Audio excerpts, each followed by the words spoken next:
미국 증시는 상승했습니다. 미중 무역 협상 기대감 때문이었는데요. 월스트리트 저널에 따르면 더 큰 양보를 받아내기 위해 기존의 대중 관세 일부를 해제하는 방안을 검토 중이라고 전해졌습니다. 지지부진하던 증시는 이 보도 이후 스프링처럼 튀어올랐습니다. 국제유가가 0.4%가량 내렸습니다. 그래도 52달러 선은 지켰는데요. 오펙이 월간 보고서를 통해 올해 원유 수요량을 하향 조정했고 또 미국 에너지정보청이 미국의 1월 원유 생산량이 소폭 증가했다고 밝힌 점도 유가를 끌어내렸습니다. 토니 블레어 전 영국 총리가 영국의 EU 탈퇴 시기가 연기돼야 한다고 주장했습니다. 브렉시트 자체를 다시 검토하자는 의견으로 제2차 국민투표의 필요성까지 대두됐습니다. 다음 주 월요일 어떤 플랜 B가 나올지 지켜봐야겠습니다. 사상 최장 기간을 기록하고 있는 연방정부 셧다운에 대해 IMF가 더 길어지면 경제에 타격이 될 것이라고 경고했습니다. 아직 여파를 가늠하기엔 시기상조라고 덧붙였지만 전문가들은 이로 인해 미국 1분기 GDP가 0.1%포인트 감소할 가능성을 내다보고 있습니다.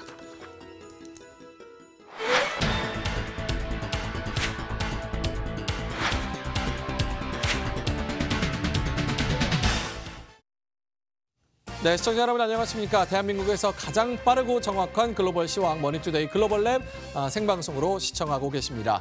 방송 보시고 실적 관련해서 그리고 뭐 여러 가지 해외 이슈 관련해서 궁금하신 점 있으시면 아래 나오는 전화번호로 문자를 주시면 저희 베테랑 전문가들이 상시 도움을 드리도록 하겠습니다.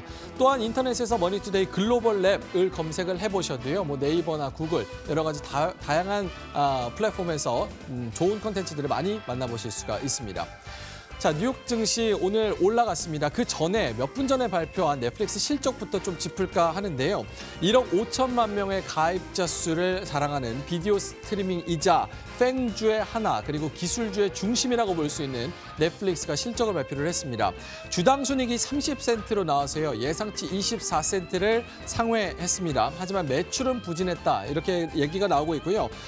또 넷플릭스에서 가장 중요한 신규 가입자 수도 이번 분기에 153만 명으로 예상치 150만 명을 겨우 턱걸이하면서 상회했다. 이렇게 보시면 될 것 같습니다.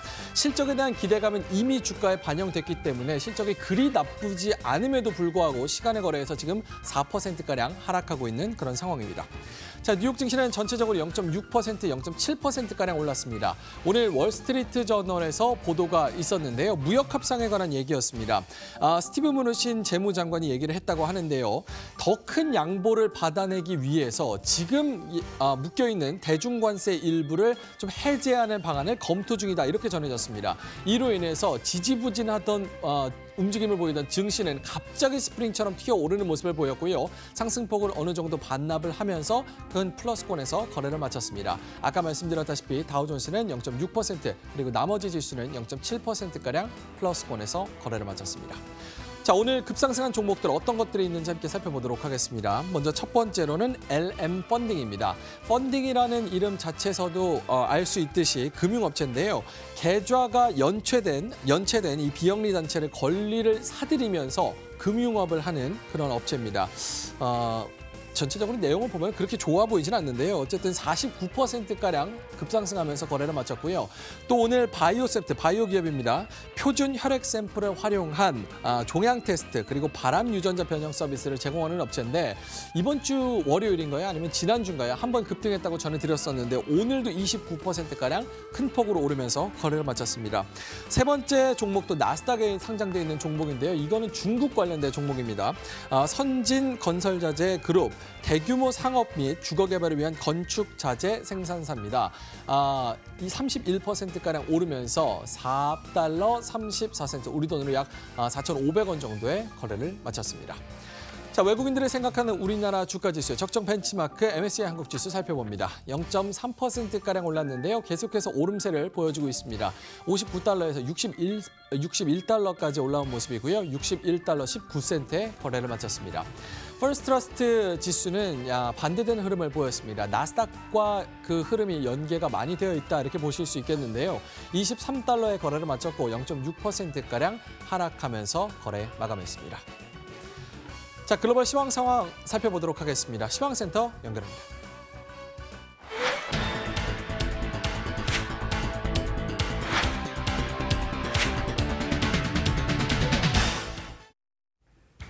그동안 많이 올라왔던 시장입니다. 하루 전에는 넷플릭스의 주도로 해서 올라온 시장이었는데요. 지금 넷플릭스 실적 발표 이후에 넷플릭스 해당 주가는 3.5%가량 하락 중입니다.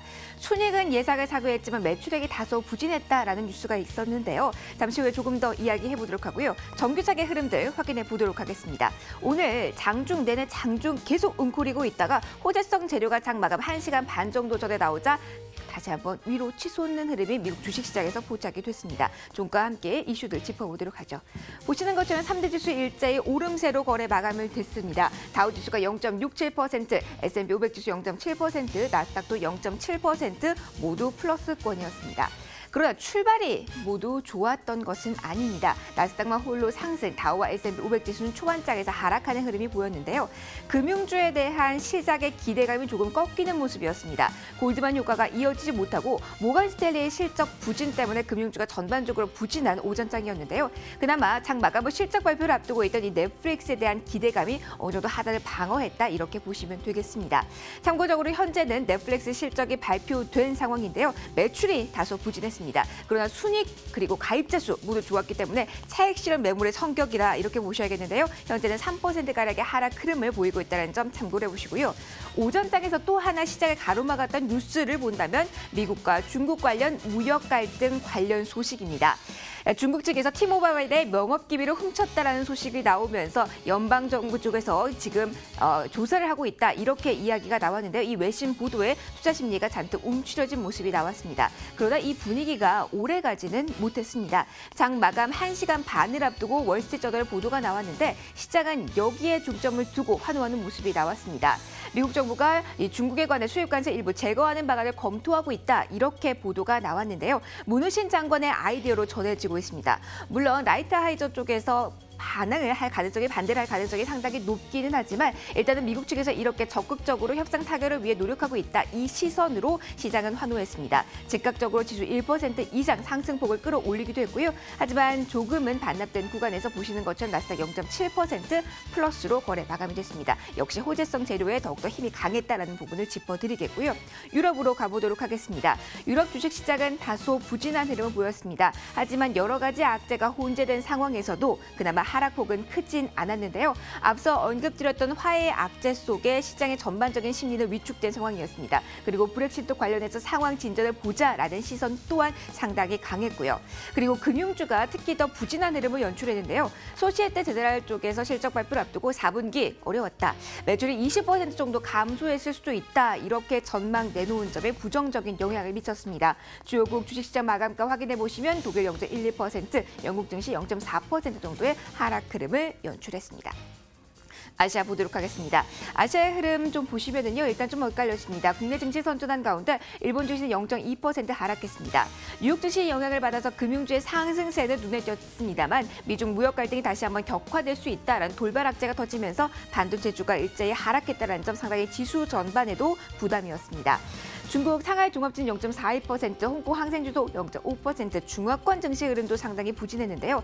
계속해서 인민은행 쪽에서의 유동성 공급은 하고 있는 상황입니다. 하루 전에 역대 최대 규모에 이어서 역 RP를 통한 이 유동성 공급 4거래 연속 이어지고 있는데요. 오전장에만 깜짝 호재가 됐을 뿐 오후장에 또다시 화웨이에 관련된 이슈가 터지자 시장은 아래쪽으로 밀려나는 모습이 확인이 됐습니다. 홍콩 안에서는 특히 금융주와 함께 부동산주 부진했다는 점 함께 확인을 해보시고요. 신흥국으로 넘어가겠습니다.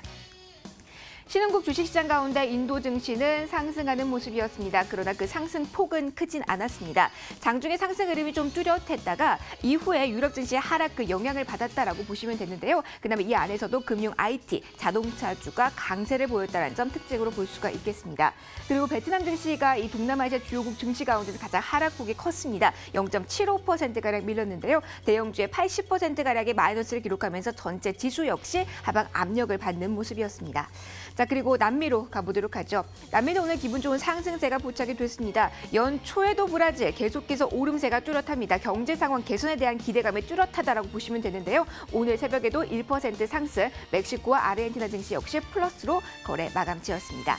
지수 흐름들 쭉 보셨습니다. 이제 환율로 넘어가 보도록 할까요? 오늘 외환 시장은 비교적 조용한 움직임을 보였습니다. 주요 6개국 통화 대비 달러 가치를 나타낸 달러 인덱스는 0.01% 소폭의 하락률을 기록하면서 거래 마감을 지었고요.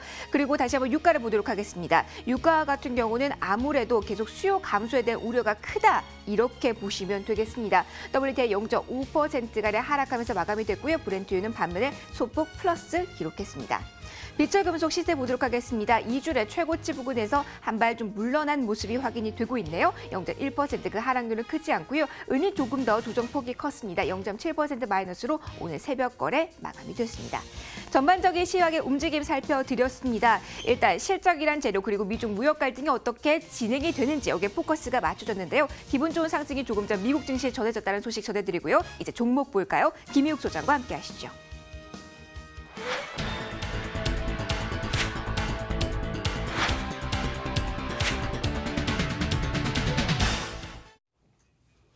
자, 오늘 이번 주 마지막 거래일이지만 또 미국은 상당히 좀 바쁜 날입니다. 오늘 장 마감 후에 넷플릭스하고 아메리칸 익스프레스 카드 실적이 발표됐는데요. 먼저 넷플릭스 같은 경우에는 사실 그동안 눈높이가 굉장히 높았습니다. 솔직히 이제 지난 연말에 뭐 억울한 조정을 받기도 했고 그다음에 페이스북, 아마존, 넷플릭스, 구글 이 팽 주식 중에서 맨 앞단에서 조정을 받았던 종목이기도 하죠. 지금 일단 현재까지 스코어를 보면은 지난 크리스마스 이브 12월 24일 날 이후로 현재까지 53% 반등을 한 상황입니다. 그 대신에 오늘 실적 발표에서는 앞에 말씀드린 대로 눈높이가 너무 높아서 그럼에도 불구하고 주당 순이익은 예상치를 넘겼고요. 대신에 매출이 예상치에 조금 못 미쳤습니다. 이 정도면 뭐 절반의 성공이라고 봐도 무방하겠고 여기에 대해서 월가에서는 지금 시간외 거래 마이너스 한 3% 정도 하방으로 내리고 있는데 뭐 이 정도는 그동안 오른 거에 비하면 숨고르기가 라고 봐도 나쁘지 않겠다. 이 정도 분석이 되겠고요. 오늘의 여러 종목 중에서 핵심은 바로 넷플릭스였습니다. 앞에 말씀드린 대로 마감 후 실적 발표 종목 중에서 넷플릭스는 어쨌든 절반의 성공, 그다음에 아메리칸 익스프레스는 다른 금융주처럼 실적 실망을 기록했다는 점을 먼저 정리해드리고 넘어가겠습니다. 자, 오늘 우리 이제 이번 주 금요일 맞이해서 유종의 미를 거둬야지 좋은 날인데 일단 이번 주 증시가 계속 좋았다 보니까 오늘 같은 날 조금 숨고르기가 나온다고 해도 크게 서운할 일은 없다고 봅니다. 먼저 투자 의견 변경 종목 첫 번째는 퍼스트 데이터 되겠습니다. 골드만삭스 애널리스트 제임스 슈나이더는 퍼스트데이터에 대한 투자 의견을 매수해서 중립으로 목표가는 26달러에서 23달러로 조금 하향했습니다. 그럼에도 불구하고 오늘 장이 좋았다 보니까 주가는 3% 넘게 급등을 했습니다. 여러 가지 이제 뭐 인수 소식, 인수 합병 소식도 있고 뭐 전략적으로 이제 어떻게 접근하냐에 따라 다르긴 하지만 어쨌든 이번 이제 이 피서브하고 합병 소식으로 인해서 피서브의 은행 고객 기반으로 한 서비스를 여기서 가져올 수가 있다. 그래서 결국 시너지를 기대할 수가 있겠다. 그렇지만 일단 투자 의견에 대해서는 당분간은 좀 보수적으로 보고 잘 아시겠지만 M&A라는 게 남녀가 결혼을 해도 돈이 왕창 들어가는데 이 기업이 합병을 하면 얼마나 또 돈이 많이 들겠어요. 이런 비용 대비해서 뽑아낼 게 얼마나 있느냐 이거는 아주 오랜 동안의 이 계산을 거쳐야 된다는 점을 말씀을 드리겠습니다. 우리나라에서는 LG U+하고 KG 이니시스가 이제 전자결제 PG사의 대장주로 꼽혀 있기 때문에 연결 종목으로 말씀드립니다. 두 번째 종목. 게임 좋아하시는 분들은 요거 EA 스포츠 앞에 이 얘기만 들어도 막 떨리는 분들 많죠. 한때 뭐 이제 이 축구 게임 뭐 이런 게 유행을 했었는데 오늘 제프리스는 투자 의견을 매수해서 보유로 조금 내려잡았습니다. 이 게임주는요 원래 신제품 나올 때마다 이제 여기에 대한 평가가 어떠냐에 따라서 주가가 이제 뭐 춤을 추는데 요즘 이제 EA 스포츠에서 스포츠를 빼고 EA로 많이 밀고 있는데 스포츠가 아닌 다른 게임들 있잖아요. 뭐 니드 포 스피드, 그다음에 스타워즈 배틀프론트 이런 거 이제 보니까 역시 EA는 축구나 스포츠 말고는 좀 별로네. 좀 이런 의견이 있었다 그래요. 목표 주가는 139달러에서 95달러로 비교적 많이 깎았습니다. 오늘 EA의 주가는 0.2% 하락하면서 애써 괜찮은 척 표정 관리를 했다고 봐도 과언이 아니겠습니다. 우리나라 종목으로는 NC소프트하고 네오이즈가 있지만 물론 뭐 EA의 경쟁사는 아닙니다만 앞에 말씀드린 대로 원래 게임주라는 게 정부의 규제 그다음에 뭐 연령대를 올리고 내리고 이거 그다음에 신제품에 대한 평가 이런 것들 때문에 좀 변동성이 있는 종목이긴 하다 이렇게 말씀드립니다. 그다음에 TSMC 타이완 반도체 되겠는데요. 대만 반도체. 크레딧 리오네 증권에서는 투자 의견을 아웃퍼폼에서 언더퍼폼으로 2단계를 한꺼번에 깎아버렸습니다. 뭐 매칭 종목으로는 기분이 좋지는 않지만 삼성전자가 붙을 수밖에 없고 파운드리라고 그러잖아요. 반도체 수탁 관리에 있어서 세계 최고 이제 기업이자 애플의 최대 벤더로 꼽히고 있는데 최근에 이제 세계적인 스마트폰 시장의 성장 둔화 그다음에 실적이 뭐 그렇게 좋을 리는 없다고 보고 경쟁사 또 삼성에 대한 우려가 여기도 이제 전해졌는데 그동안 파운드리는 조금 영향을 간접적으로 덜 받을 것이다라고 하다가 이제는 당분간 반도체의 어떤 공급 과잉이나 그 업황 둔화에 대해서는 그동안 너무 좋았던 만큼 이제 조금 눈높이를 낮춰잡자 이런 의견이 같이 붙어 있었습니다. 자, 오늘 여기에 대한 이제 반응은 1.4% 플러스로 나왔지만 이게 이제 투자 의견 하향하고 이 대만에서 장 열린 거하고 약간 시차를 감안한다면 이제 오늘 우리한테 조금 영향을 줄 수도 있겠다. 대만 반도체 관련주들은 오늘 일단 개장해서 외국인들의 매도를 약간 감안을 하고 출발하는 게 좋겠다 이렇게 말씀드립니다. 투자 의견 변경 종목 함께 살펴보셨습니다.